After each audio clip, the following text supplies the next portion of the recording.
anniversary of the school, and so that's what we're going to do. So don't forget the icebreaker, and that is April 19th. I think I have the date right. Then May 17th is our second annual staff retreat, and we're going to do the same thing that we did last year. It'll be in the CTR, which is over on the other side of campus. It'll be in the lobby. It'll be a full day of programs. Lots of great speakers this year that we've lined up to cover work and personal related topics, and so mark your calendars and come to that. There's information up on the website on who our speakers will be and what the program looks like, so mark your calendars for May 17th for the retreat and don't miss it.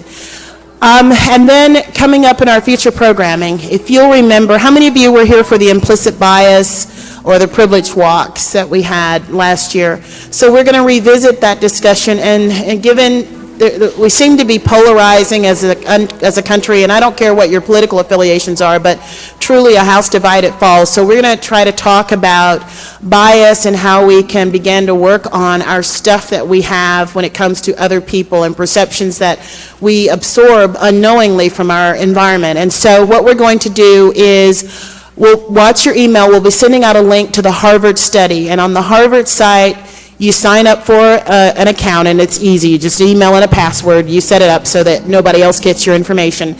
And we want you to take the instruments, and I'll send you this link with some more instruction in the email. But we want you to go on. There are about 12 instruments on the bias site, and it talks about height and weight and race and religion and visual attributes. And so it goes through, and there's a lot of science behind it, but when you log on, you'll see, I want you to take the instruments and just record whether you have a preference toward or a bias against, and it'll tell you that at the end of your study. And just keep up with it. I did this test.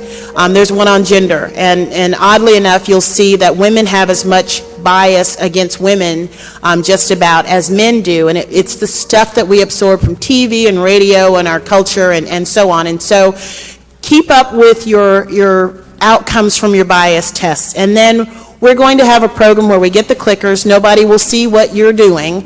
And we're just going to see, so how many people showed a preference towards men over women or women over men, and just see what our community looks like so we can begin to have some discussions around how do we come together as people, as a part of a community, versus some of the polarization that we're seeing in the bigger broader United States. And so we all have to work together, and we hope live together in harmony, and so we're trying to make steps to help us have constructive discussions around that. So stay tuned for that. So don't forget the icebreaker, don't forget the retreat, and watch for an email about the implicit bias activity. It's going to be a coordinated effort that falls over a couple of SMART meetings, so we'll have to have you do the bias tests on your own. They don't take that long. It's about maybe 5 minutes per test, and if we give you 2 months to do it, then you can certainly spread it out. But then just keep up with your results and bring it. You won't turn it into anybody. You'll just click yes one way or the other way, so it'll show up, and we'll even actually give you something to hide the clicker so nobody can see your fingers. So when you get that, if you understand the bigger design of what we're trying to do, those participating in those little assessments will be important. But now, important for today, we have our speaker, and this is about business writing. I'm so excited to bring the speaker to you. When I'm combing and trying to come up with programs for the year, I'm always excited with some of them more than others, and this one excited me very much because I think it's going to be a very good session. We have Jessica Newman from the Writing Center. I can make sure I'm calling this right, over on the Belknap campus, who's coming today to talk about business writing. And you should have gotten a small little handout, sort of test your skills. You don't have to share it. You're not going to get scored. But Jessica's going to walk us through sort of that exercise, maybe at the end of her presentation, and then and we'll sort of see how we did. So enjoy today. This isn't the Last Supper. It's maybe but we've got to have you respond to the survey so we can figure out what to do about managing food costs. Thank you for coming, and have a good program. Thank you. Hey, hi everyone. I'm so glad to be here. Thank you for inviting me. We're going to be talking today about workplace communication when I find where my PowerPoint is. Where is my Karen? Okay. So while that's being pulled up, I'm Jessica Newman. I'm Assistant Director for Graduate Student Writing at the University Writing Center. I've been asked here today to talk to you about basically effective strategies for strengthening writing in the workplace. Thanks so much.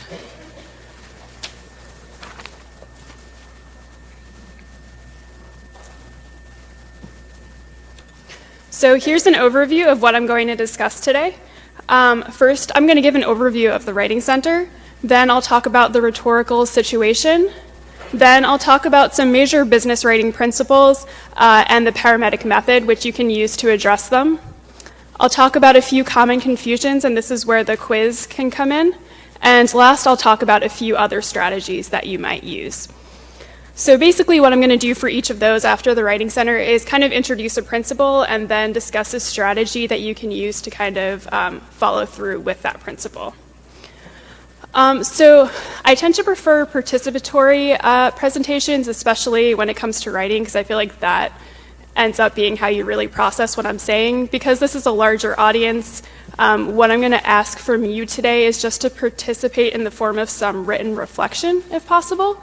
And you should have gotten a handout from me as well that has a list of resources on the back, and then on the front it has just some space where you'll respond to questions when the prompts come up, so I'll let you know when it's time to do that.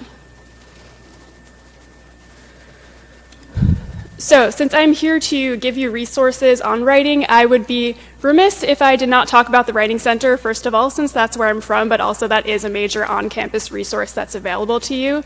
I know that many of you are staff members, so I want to take this time to reiterate that the Writing Center is here for you as well as for faculty and students. So at the Writing Center, as I said, we serve everybody in the U of L community, so grad students, undergrads, faculty, and staff. And we will work with you on whatever you're writing and then any point in the writing process. So whether you have had this great idea, you wrote the whole thing and it's basically perfect, but you want somebody to just look it over, or you have something that you need to write and you don't even really know how to get started, you can come with sort of nothing besides what you need to do and we can talk through it from there. So you are welcome to come basically at any point that you're at.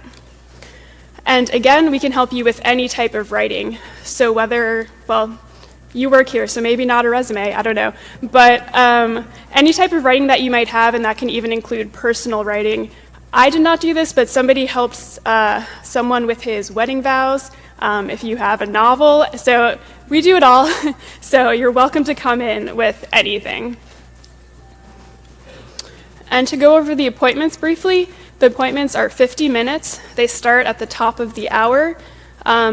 Basically what happens is you come in, you sit down, bring whatever you need for discussing your writing, and you just talk with the consultant about what you want to discuss, what you're worried about, what you're working on, and basically it's just a 50-minute conversation where somebody gets to really focus on you one-on-one and look at your writing. So we have, as Karen mentioned, we have our main location on the Belknap campus. It's in Ekstrom Library on the first floor, and we're open Monday through Saturday. These are the spring hours. They'll change each semester, and we are open over the summer for more limited hours. But we also do have a location on this campus, right that way, straight across in the instructional building. The hours are much more limited, but we are here for your convenience, so you are very welcome to stop by. In terms of making an appointment, you can go to our website and just click on appointments, and it'll be relatively straightforward. If you have any questions, I think first of all there's a video on the website that tells you how to do it, but you can also call the main Writing Center number to schedule an appointment, or you can come by. Scheduling appointments is definitely recommended. You're welcome to just drop in without an appointment, but then you might not be able to see somebody depending. So to be safe, it's better to schedule. Yeah, I'll leave it at that. So again, I just want to encourage you guys to come, staff members or whatever else you might be, with any kind of writing that you might have. Okay, so moving on from the Writing Center, before I really go into the different principles and strategies that I want to present, I wanted to give you guys a few minutes to respond to these reflection questions on the handout. So I want you to think about just some different types of writing that you do in the workplace, and then some things that you enjoy and some things that maybe stress you out about workplace writing.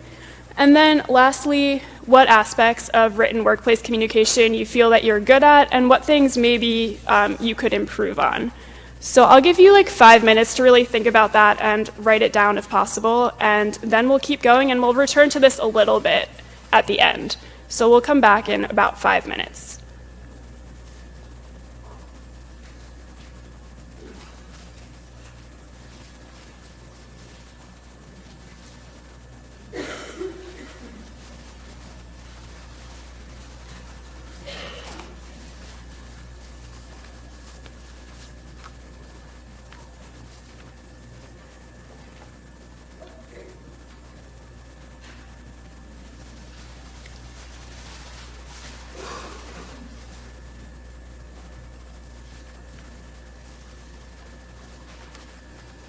Also, just to be clear, these are not going to be collected or anything. I have no need to read them, so this is just for your own benefit.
For those of you still writing, take half a minute to finish up, and then we'll come back here and keep going.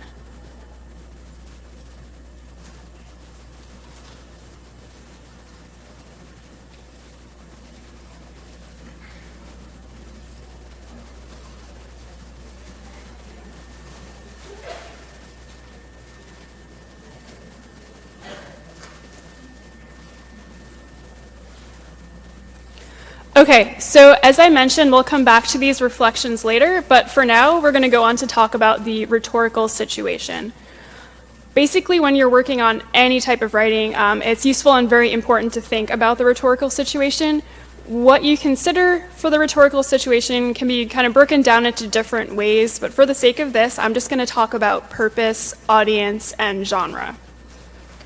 Keeping these three things in mind can help you tailor your writing to be the most effective for whatever the particular situation is. Purpose, why are you communicating? What's your reason for writing this? You can think about it also, if you want, in terms of whether you are trying to persuade the reader or to inform the reader of something. Audience, who is the reader? Who are you communicating with? What is your relationship with them? What do they know? Where are they coming from? Or how might they be thinking about things? And then finally, genre. What type of writing are you using or creating? To focus on genre for a second, we can look at the genre of email. So to give an example of how you might be thinking about genre in terms of the rhetorical situation, you can think about sort of genre-appropriate moves or email etiquette for the genre of email. So first, overall, when you are using an email for business, it's good to think about it formally as a letter. So a lot of different sources gave the suggestion that think about using email for business purposes as if you're communicating at all times as if it is written on the company letterhead. So it might be on your computer or on your phone, but it is official. So to go into a few specific moves, we'll talk first about the subject line. So you want that to be clear, concise, informative, and accurate, and you definitely want it to exist. It's not great to have a blank subject line. So you want to get the reader to open the email, to be prepared for what the email says, and then maybe even to be able to find it later when you have an inbox of 100 emails and you're looking for one. Next, greeting and sign-off. You should always have both of those, at least during the first interaction, the first exchange with somebody. So some business-appropriate possibilities for the greeting are, if you were writing to me, just saying something like, "Hi, Jessica Newman," or "Dear Jessica Newman." And then for the sign-off, there are always options like "Thanks," "Best," or "Kind regards." Action items.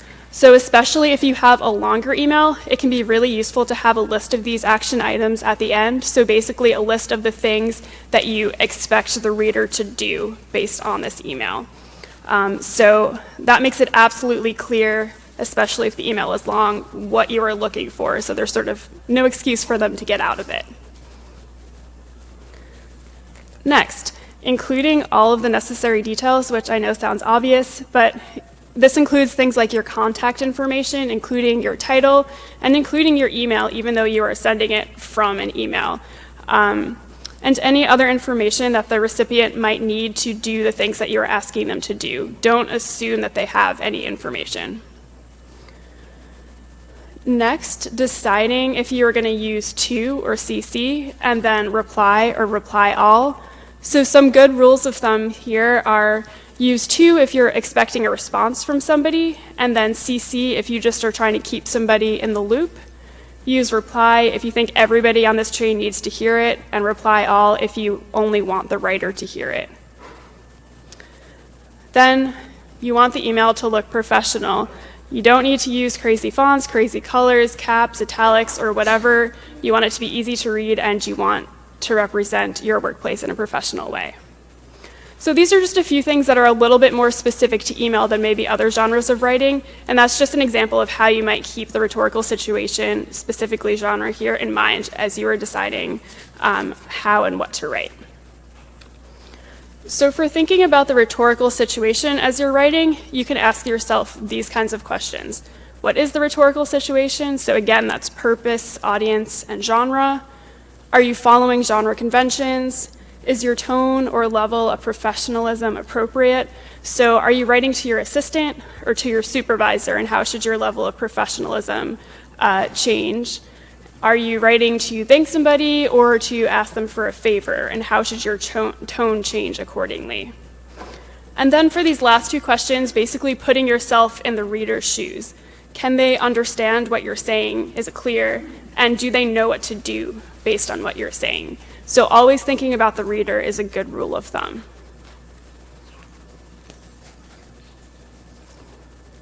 Next, a few just major, very simple business writing principles. Above all else, clarity. If what you're writing is not clear, then there's no point. So clarity can include a lot of different considerations, ranging from word choice to formatting. So if you have something, especially an email, that's 1,000,000 lines long and you have no paragraph breaks or things like that, it can be really hard to read and process, and that will make it unclear. And this is where the fancy font and the colors come in too. That can obscure clarity. Sentence length, having really long sentences can make things unclear, or even the information that you include. So again, if you don't include the information necessary, that will obscure clarity. So clarity comes in a lot of different ways. And then concision, basically keep it short and sweet where possible. So this can include not using big words or jargon. So for example, you don't need to use the word utilize when you can use the word use. And then also using too many words. You don't need to use 10 words where you can use 5. On the other hand, though, again, you want to kind of prioritize clarity. So this doesn't mean to cut out half of your email to the point where it's hard to understand. It's just where you can cut down and make it simpler, you should. And then finally, the active voice as versus the passive voice. So just to go over this quickly, the active voice is when the subject is doing the action, and the passive voice is when the subject is being acted upon. So for example here, the active voice, she wrote the report. She, the subject, is doing the action, is doing the writing. In the passive voice, the report was written by her. The subject here is the report, and it is being written. It is not doing the writing. So active voice tends to be preferred. Some reasons for that are that the passive voice can be a little bit awkward or longer, as you can just see from looking at these two examples. And also, the passive voice can sometimes be a little vague or can obscure who is doing the action. So for example, here, the report was written by her could just as easily say the report was written, and then I don't know who wrote it. I will insert my own personal side note, which is that I think the passive voice definitely has its uses, and I know it's often even preferred in science writing, so I don't want to tell you never to use it, but it often, in business writing and other more humanities kind of based writing, the active voice is preferred. So at the very least, if you're using the passive, you should be doing it consciously and for a purpose.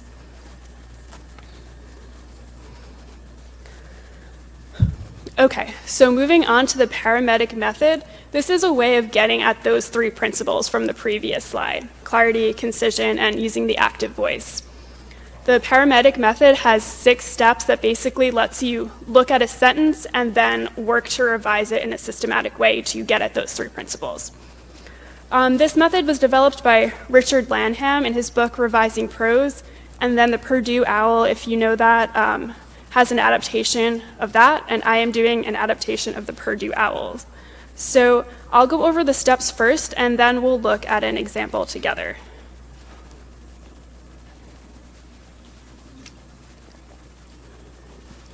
So the first step when you're faced with a sentence is to circle the prepositions. Prepositions are linking words. They show the relationship between nouns. So I gave you some common examples, things like of, in, to, for, with, on, etc., things like that. So for the paramedic method, you have a sentence in front of you. The first thing you do is you circle these prepositions. Next, steps 2 through 5 are basically a way of getting at the active voice. or finding the passive voice and changing it to the active voice. So step 2 is asking you to draw a box around the is or the to be verbs. This is one way of sort of finding the passive voice, which often uses to be forms. So if I go back for 1 second to the passive voice down here, the report was written by her. You can see that it has the was in there, which is a to be form. You can also see that it has the by, which is getting back to the prepositions, the first step here. So the prepositions are also kind of getting at the passive voice. So anyway, for the second step, you're drawing a box around the to be or is verbs. Then you are going to ask, where's the action? So what is actually happening in the sentence? Next, you take that action and you turn it from a noun into a verb. Again, I'll show you an example in a second. After that, you figure out who is actually doing the action. And then you take that doer and turn them into the subject of the sentence. So 2 through 5, that's a way of changing from the passive to the active. And then the last step, number 6, is just eliminating unnecessary words. So unnecessary words can include getting rid of some prepositions, which can make the sentence kind of longer, more awkward, kind of clunky. It can include getting rid of these slow wind-ups that some sentences have. Probably a lot of the things that I'm saying right now have them. And it can make it take longer to see what the sentence is actually really about. It's just sort of unnecessary. And then another thing you can pay special attention to are redundancies. Sometimes you'll say the same thing in 2 different ways, and you don't really need that. It just takes up room.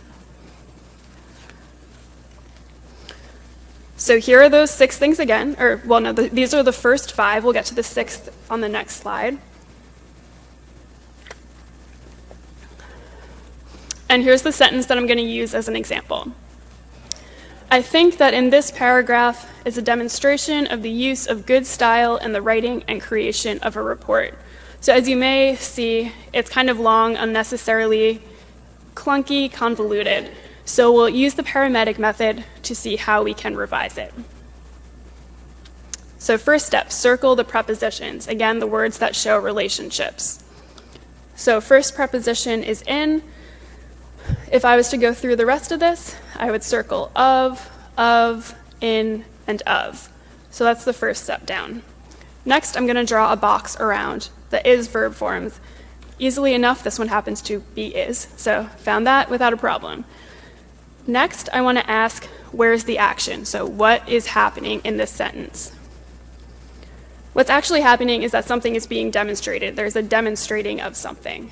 So I have located demonstration as where the action is. But then I want to change it. Right now, demonstration is a noun. I want to change it into a simple verb, which we will then use in our revised sentence. So I'm going to turn it into demonstrates. The last step here is to find the doer, the person performing the action, and then change that into the subject. So basically, who is the person or the thing doing the demonstrating? In this case, it's the paragraph. So when I revise the sentence, this paragraph, that phrase, is going to be the subject. So those were the first 5 steps, and now we will get to the 6th. So that was eliminate unnecessary words.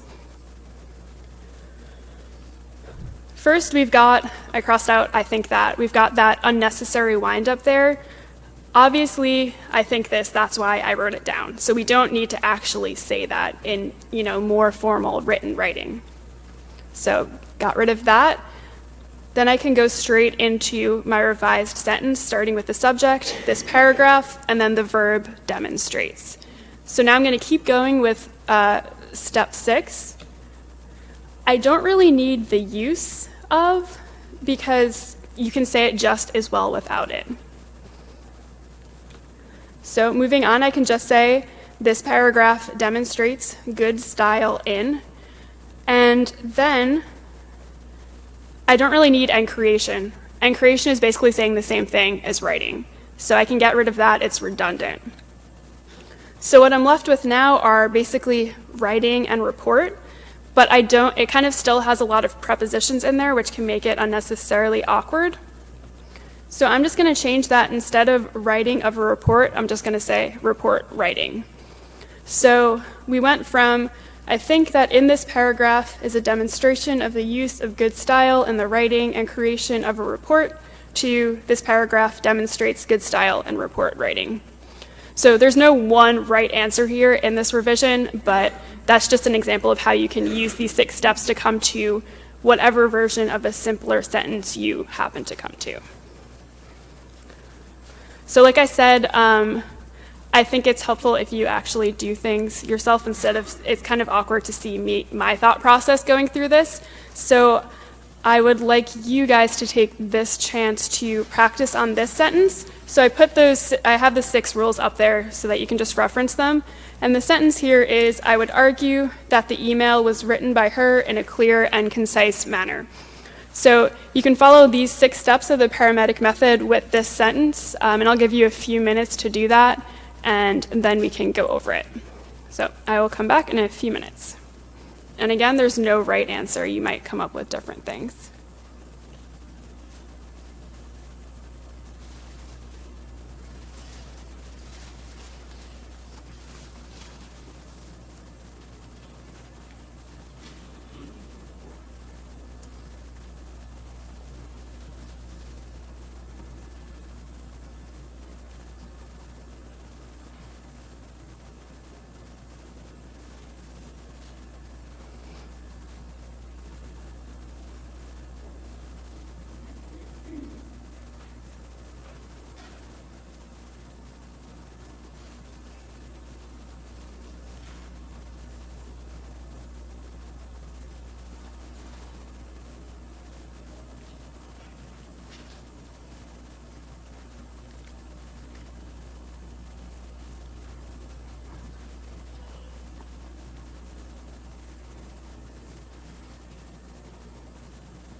Those of you still working, take another 30 seconds.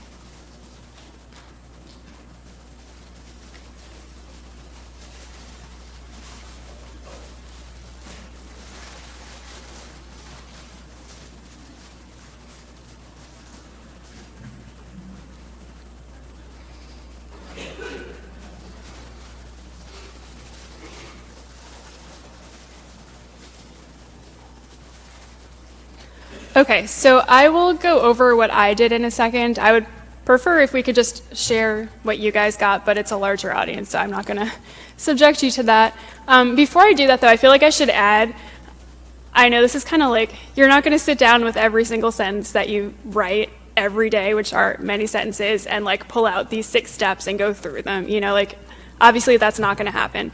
At the same time, it can be useful, one, if you have a sentence that you just kind of can't quite wrap your head around and you know it's like not quite right or not quite easy to read, you can use this. Or it's just a way of, if you use it a few times, you kind of get those principles in your mind and then you can kind of keep them in there as you write or as you revise, even if you don't go through every single step. So I'm not expecting you to like carry these around in a laminated card and like use them for every single thing that you do. So here is what I did. So I started with the first step. I circled the prepositions by and in. The second step, I put a box around the to be or the is forms, which is was. Next, I found the action written, something was being written, and I changed that to a verb, wrote, and I used wrote because written was in the past tense. And then who was doing the writing? It was her, and then I changed that to she to be the subject. I then looked through to see what I thought was unnecessary. We had another one of those longer wind-ups, I would argue that. And at the end, we had clear and concise manner, and I didn't think we actually really needed manner because it makes just as much sense without it if you change it slightly. So I came up with just, she wrote a clear and concise email, which I would say is arguably clearer at the very least than the sentence that we came up with, or that we started with.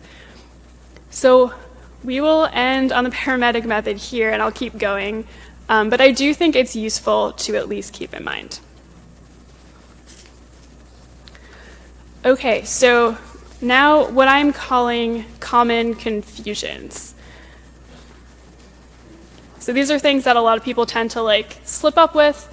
There are many of them because we all do different things that we have trouble with. So it can be things like word choice and inflection. So should I use me or myself, I, e, or eg? Or it can be things in grammar, having sentence fragments or run-ons, having misplaced or dangling modifiers, unclear pronoun references, inconsistent verb tenses, punctuation, people misuse commas or apostrophes, spelling, than or then, it's or its, the 3 theirs, affect or affect, and then there are a million more because basically with any word that you have, there is a way to like use it differently. So I'm not going to spend that much time on these actually because there are so many different things that different people have trouble with. I don't want to go over every single thing here and then the million other things that are out there because they might not apply to you. So instead, what I did was on your handout under the resources, on the resources side, I made a list of, or I included a couple of websites that have lists of these kinds of things, and I'll let you go on your own and look through to see what you personally might have trouble with. Because again, I don't want to spend everybody's time on something that might only apply to one person or to nobody. I will take this time, though, to go over the quiz that Taylor Ross and Karen Chavez made up for you, because that is sort of one way of testing out. Like I saw that the 3 theirs was on it, so that is one way of getting a sense of if you have trouble with at least the things on this list. So I'll just read through it and tell you the answers, and if you want to talk about it later, we can, but Beyond that, I'll talk about a strategy after this for working with these common confusions, but beyond this, I'm not going to talk about like what they specifically might be for each person. So I will go over this so you have it for your reference to see how you did. So first one, the conference call lasted much longer than anyone anticipated and was productive. The correct answer is the second than, THAN. As the principal called the teachers' meeting to order, he reminded anyone who was not present at the last meeting to listen closely. Politicians in Washington do not seem as if they are willing to compromise with one another, which really is a shame and does a disservice to those who voted the men and women into office in the first place. Who has the final say in where the garden is planted? Even though a majority of the players practice and play hard, the coach and the athletic director feel that the players could play more cohesively as a team. Cameron ate the cookies that I had just purchased this morning. After your mud puddle jumping escapades, your jacket and pants definitely need a thorough cleaning. There, which is the middle there, THERE, are more than 300 students in Kelly's graduating class, and there, the last one, THEY', almost all attending college in the fall. And then we've got the final two. So it starts off, I started writing my thesis 4 weeks ago, but I am finishing it right now before class last night, despite my early preparation. You change am finishing to finished, so I finished it right before class last night. And then the last one, by the time Christopher Columbus sighted land, most of the crew lost all hope of survival. You change lost to had lost. So most of the crew had lost all hope of survival. So you've got the answers for that. I'll leave it there for now. If at the end of the presentation you want to talk about any of that, that's fine. But you've got them for now so you can see how you did with those specific things. So again, you've got this quiz and you've got some of the resources that I've listed, plus a million more exist online to see the common confusions that you might have. So what to do about it? This is really simple, but actually really helpful. Make your own list. So figure out what your own common confusions are. I just gave you, a few resources for how to do that. You can also, maybe you've noticed things just through your own writing. Maybe you can ask coworkers or friends, or maybe they've pointed stuff out to you already. And also, that's what the Writing Center is for. You're welcome to come to the Writing Center, bring in some of your writing, and talk about if there's anything that you or the consultant notice that you might pay attention to for future writing. So make a list of your own common confusions. So for example, the 3 theirs, if you always confuse those, put that on your list. Then when you finish your email or your whatever you're writing, look at your list. Okay, there's the 3 theirs there. Look through your email to see when and if you've used them, and then think about if you've used them correctly. So super simple, but it actually can help you make sure that the things that are specific to you are what you actually address. Then when you do this list, you can also include other things beyond these very specific common confusions, things that you just know that you need to look out for. So maybe if you tend to make typos, make a note to yourself to double check for typos, or if you know that you tend to forget to put that greeting at the beginning of an email, make a note to yourself to check that you have that. And then, of course, this list can adapt to you. So if you find that there's something that you've been having trouble with recently and need to add, you can put it on. If you are now perfect at something because you've been paying attention to your list, you can take it off. So simple, but actually pretty useful.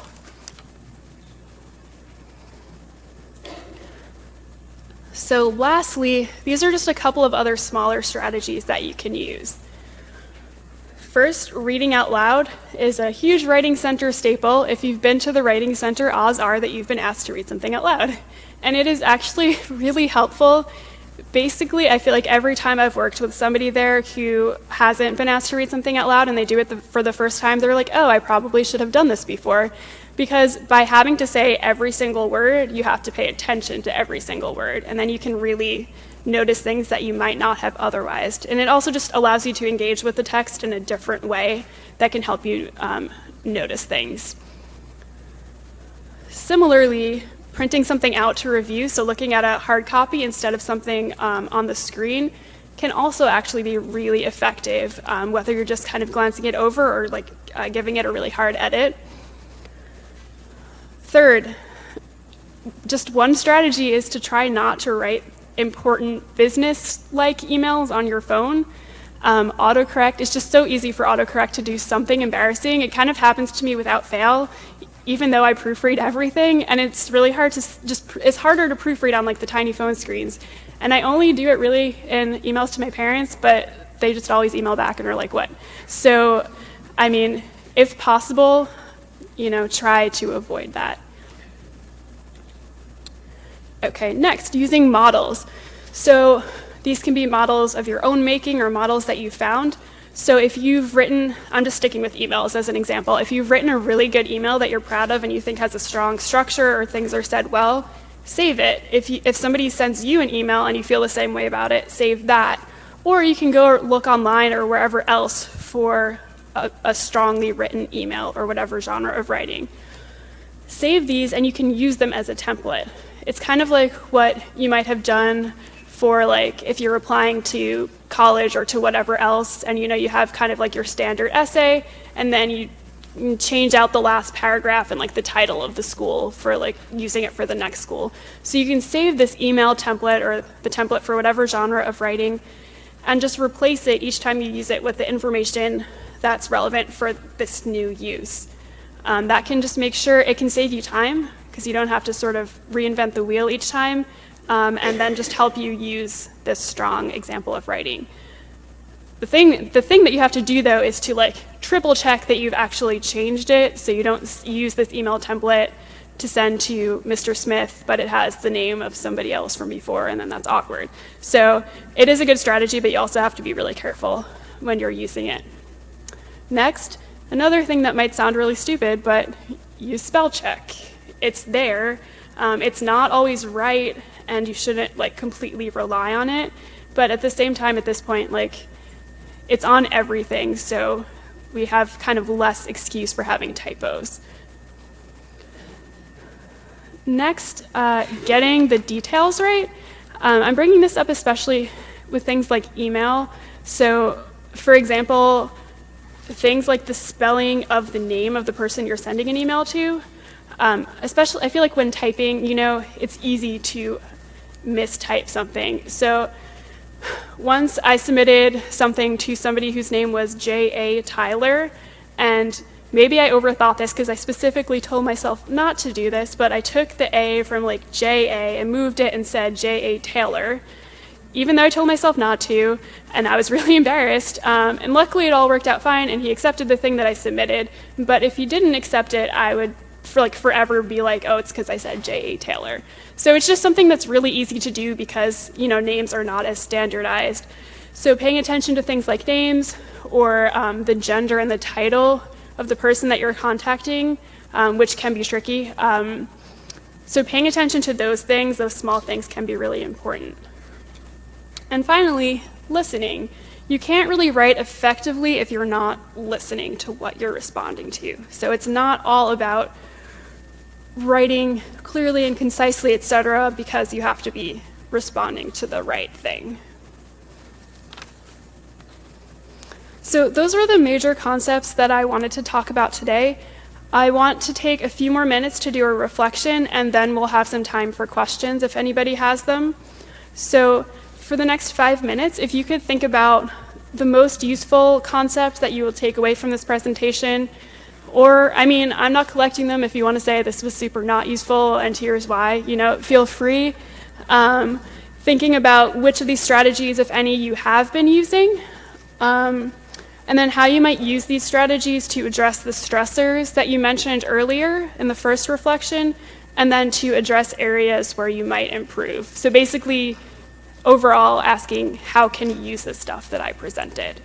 So take 5 minutes to do that, and then I'll have some time at the end for questions.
Okay, so as people are finishing up, does anybody have any questions? Feel free to raise your hand, and I'll also stay for a few minutes if anybody prefers to just come up and ask me. So anything relatively straightforward? Yes? Oh. Good. Thank you. Anything else? Yeah.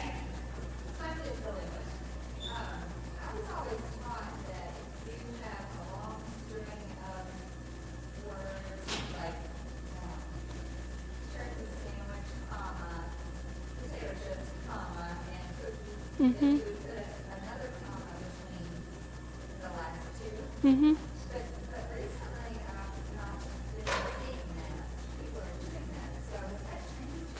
Okay, so I have thoughts on commas because commas are really frustrating because there are like 10 rules for when to use commas or something like that, and the last rule is like, but above all, use them for clarity. So like it ends up kind of being a preference thing. So that thing is the Oxford comma.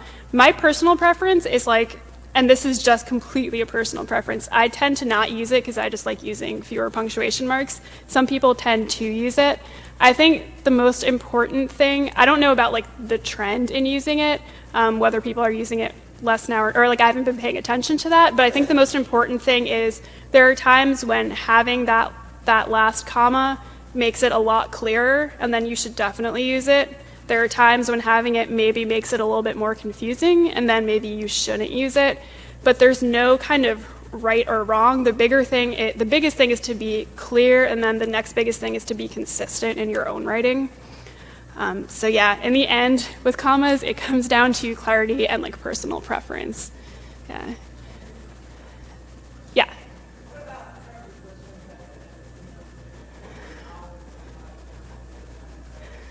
Yeah, okay. So, yeah, I feel like I'm a bad person to be asking these questions because my sort of like background is, and I meant to say this during the common confusion section, like I think those things are all really important, and if you have a million things that are like incorrect or whatever, it's going to be hard to read, but I also think that they're not the top priority. So I think like with things like prepositions, or I know, for example, what do you call it, like splitting the verb. So if you say, now I can't think of an example. Like, I can't think of an example now, but putting something between like two parts of the verb, putting a different word like an adverb or something. I'll come back. I'm going to focus on the prepositions in a second. But like, for example, that kind of thing, people are against doing that. But the reason people are against doing that is because in Latin, the verbs are one word, and they want English to be like Latin. So like, there is that preference, but like, it's not technically like correct or incorrect. It's for people who want English to be that certain way. So my personal view is I'll put prepositions at the end if I feel like it. But it's good to know that like some people, especially in formal writing, don't like it. So it's not incorrect, but some people do have that preference, kind of like the active and passive voice as well. Yeah. Any other questions? Yes.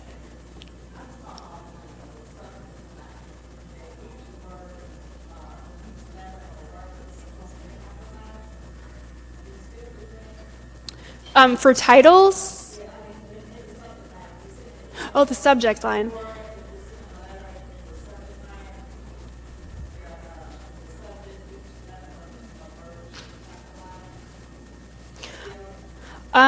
I mean, yeah, I feel like my official answer has to be I'm technically not sure. My guess is that both are accepted now. I've kind of done both myself, and it might depend on, like, sometimes the subject line is sort of more like a sentence, in which case I'd be less likely to capitalize each word, and sometimes it's a few words, in which case I do. So although I don't officially know the answer, my guess is it really both are accepted and maybe depends on the type of subject line. Any other questions? Yeah. I have a quick question, kind of about the transition from the after a year both synthesis convey the same, in examples, subjective claim, but one is a little bit more strong of a claim. Does that ever cause any problems? I mean, you see if I'm writing this to somebody and they can interpret something bad, they can interpret my intention or how essentially slowly I'm married to the idea of these examples. That sounds correct. Wait, sorry, I'm not sure if I'm completely following. So, I mean, like, it's saying, like, in my opinion, or I would argue that. oh, Take off that I would argue yes. that you could be controlled by interest. Yes, absolutely. Yeah. No, definitely. I think, yeah, so like, for example, with the paramedic method, it was when we were talking about taking off the unnecessary words, one of the things that we said as one of those examples is like taking off kind of that wind up, which might be things like, in my opinion. And that does obviously make the sentence more concise and things like that, but I guess the key word there would be unnecessary if you feel like it is adding emphasis, and like there are definitely times when it does add emphasis. So like, or where you're trying to be tactful, like, well, you know, like in my opinion, you know, like then it definitely is important. So yeah, you're absolutely right. Basically, none of these are hard and fast rules, so it's good to keep in mind getting rid of words that are unnecessary, but words that are unnecessary in one situation might be important in another one, for sure. Does that answer your question? Okay. Anything else? Yeah. Well, I think that kind of goes back to, I get frustrated when I ask, a specific list of questions or whatever to make sure I, clear to the end what I'm asking for, and I will get a one-word response. I mean, that is frustrating. Yeah.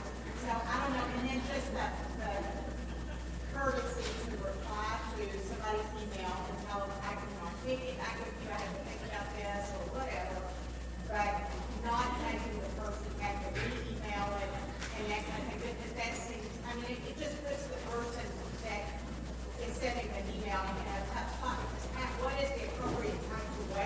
Yeah. We're all busy, and we all deal with so much email, it's overwhelming. And sometimes you just cannot get to it that moment. And that's fine, but just let them know. Yeah. Yeah, I guess that is a courtesy thing. I guess one thing the person sending the email can do on their end is try to, in some tactful way, be like, respond to this, please. I know on the other hand, I'm very paranoid about, just precisely because of what you said, because people get so many emails, I get really paranoid about sending emails back. Like, I don't want to waste this person's time and things like that. So maybe being clear, like, I want a response can help allay that and make people respond more. But I agree. I think that is a problem. And I wonder, too, if it's like a generational thing. Like, some people use emails more like texts in a way and things like that. Yeah. Anything else? I think we're going to wrap it up. Yep. Okay. Thank you so much. Thank you. Thank you, Jessica, for coming and doing our session today. We'll have to have you back. It was just so informative. Thank you all. Remember the icebreaker, April 19th, I think I get the dates confused, and the retreat, May 17th. And then watch your emails for the implicit bias exercise. So have a good day. Oh, and do the survey about the food so that we'll know what to do. And there are some extra sandwiches. We're going to also do a little different on when we have leftover food, because we're incentivizing people coming that aren't coming. So there's some extra sandwiches on the way out. If you want to take a sandwich, you can have an extra sandwich if you'll take one on the way out. Thank you so much. Yes, it's really, yes, exactly. Very good. We had people coming out that had to leave early and said, this was a really good session. So thank you. Very helpful. Thank you. Thank you for the Thank you, too. Yes, you're welcome. You've got everything else? Yep. Thank you so much. This was wonderful. Good. So the feedback already is we need to have her back. So I don't know what she'd like to cover is in phase 2, but we would love to have you come back. Okay, great. I'm glad. I was scared that wouldn't be. No, that was very helpful. Thank you. Thank you. Thanks. Where did you park?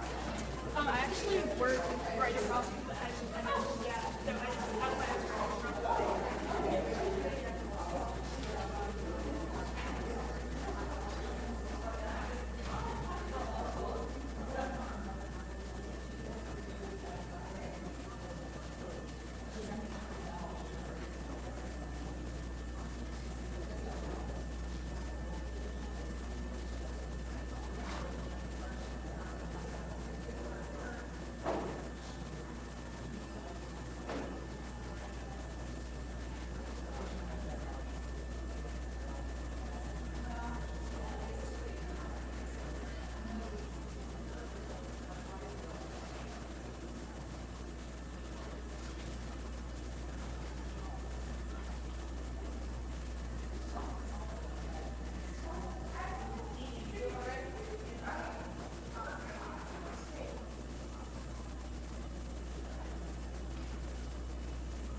you know,